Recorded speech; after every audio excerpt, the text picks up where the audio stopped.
In today's video, I'm diving into Aura Repricer, one of the many available pricing softwares in the market. It's recently been gaining a lot of steam. I've seen some sponsored input, so we'll take a closer look at its features, the pros and cons, how it stacks up against competition.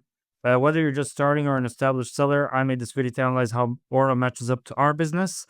I'll share what we liked, where we thought it fell short, and hopefully by the end, you'll have a better sense of whether Aura Pricer is the tool you should consider based on our experience. I'm Justin Maisa, CEO and founder of Videra, an Amazon business that generated over $50 million in sales last year. As an Amazon seller for 8 years, I know firsthand how crucial it is to have the right pricing tools. That's why in Q3, my team and I spent countless hours and a significant amount of money analyzing 5 different pricing programs to find the best fit for our business. So you don't have to. Today, I'm walking you through our in-depth analysis of Aura. This isn't a sales pitch. I don't have sponsorships or earn any commission from Aura or anything like that for many pricing programs. So I don't have a dog in this fight per se. It's just an honest, straightforward breakdown. And my goal is to give you a clear, no nonsense review, so you can make the best decision for your business. Hopefully. One of the biggest challenges I faced starting out was finding out objective reviews on pricing tools. I remember 6, 7 years ago, it was all usually marketing collateral. So it's just the own software doing their own videos. So obviously they're going to be biased, which makes sense as a business. You should promote your own product. So hopefully this is like the third party lens for me looking at it and analyzing for our business that you can use. So Aura's strengths and what it does well. This is the main things that I thought it was like different than other competitors. And I thought it was pretty cool. So one, they have the hyper drive feature. I thought this was really amazing. Honestly, it stays competitive. It's great for sellers who need like fast price updates, which is all of us because we're in a buy box market. It just pricing every 10 seconds on key listings, which can really help when you're fighting for the buy box. We use this for items with heavy competition like toys and Christmas. It's amazing. Like it could win the buy box and your competitor takes 10 minutes, and this should, they say 10 seconds, and we've seen a lot of speed, to be fair. So, and we're also like stale inventory that you need to get rid of that's going to get LTSF charges when you have to make sure you always own the buy box. So it's very quick. It's a very useful feature. That's like a lot of pricing is just getting the buy box more often and being fast in the competition, reading the data and what's going on. The automation and the price adjustments, I felt that it stood out there. That's the second thing. When competitors would go out of stock, it automatically raises your prices. So it's like you don't get, like, if you were competing with someone, he got the sale. It is what it is, but at least you don't want to sell at that. You want to go up. And I thought it did that really well. It didn't. It sold at higher prices generally, and it could get the higher prices.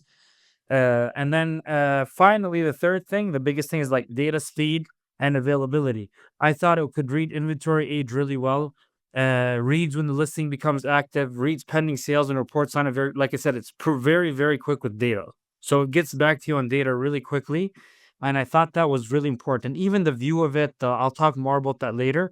But the data availability and the speed and the dashboards I thought were really helpful. And even the data visibility was more in depth. So reading inventory age, a lot of other don't have that. So I thought that was a pretty cool feature.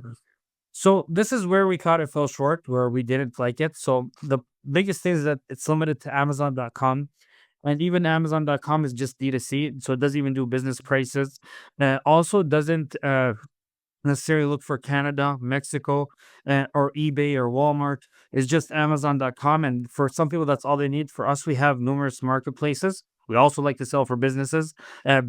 We also focus on business pricing. So that was definitely something that was against us. Also, the flexibility and customization. It's just one of the founding premises of Aura, is that basically that they have an idea, and I might be wrong this, but I heard this from in one of the interviews, or that one solution fits all. So for example, in Maven, there's only one AI, and I found this with other stuff where other pricing softwares have more customization. So it tends to keep things basic, like using one AI system, Maven, which they call it, to manage pricing decisions. While simplicity can be good, also means some important features are missing. For instance, like Aura only supports importing one cost type, so active cost. You can't import, like, let's say you want FIFO, LIFO, average cost. If you have numerous cost. You bought an item, a SKU, let's say this mouse right here, at 6, 7 different costs. You can't choose which one you want. There's only one way you can go about it, rather than allowing like different types, and which limits flexibility and cost management. Also for price reduction options, like we didn't, it just like it drops buy box to match price all at once. There's no safety net. So if someone comes in and the item is at 60, someone comes in at 20, a lot of pricing software, they have like a safety net option where you could go down slowly and it protects you. But with Aura, you could go down all at once, and it's very dangerous. Even if like they can argue that their minimum allows it, but even if my minimum allows it, if someone one-off rogue seller came at a low price, I don't want to just go down there and match him. Also, the limited custom views and grouping. So you can't do your own groups, your own views. It's you can do filters, but you can't group certain products together. So we're like, this shopper bought these products, I want to view them together. Just that was also one of the downfalls, or even bulk searching by SN. Some of that stuff is, you don't have much, like I said, modularity or flexibility within it. And then also obviously limited rule customization. Like there's you don't it's very basic, which is nice at times because it focuses on the main things, but sometimes you need that customization. It doesn't allow you to exclude like specific competitors, for example, or gradually reduce prices over time. Additionally, there's like limited flexibility when it comes to factoring additional costs like shipping fees, which can obviously be reflective of ROI and pricing. And then finally, transparency into Maven. It felt like a black box. You don't know what's going on. It sometimes like sets prices even when there's no buy box. I'm gonna get much transparency on how it justifies those prices.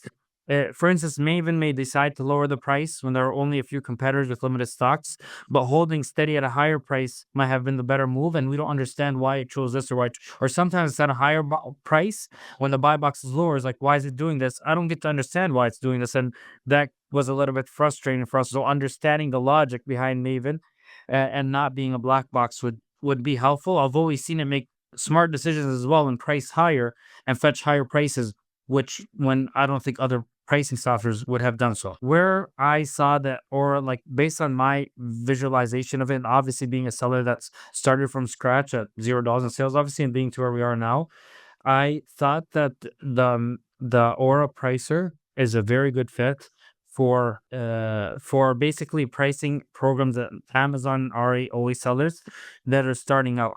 So it has nice training and resources. They're always up to date.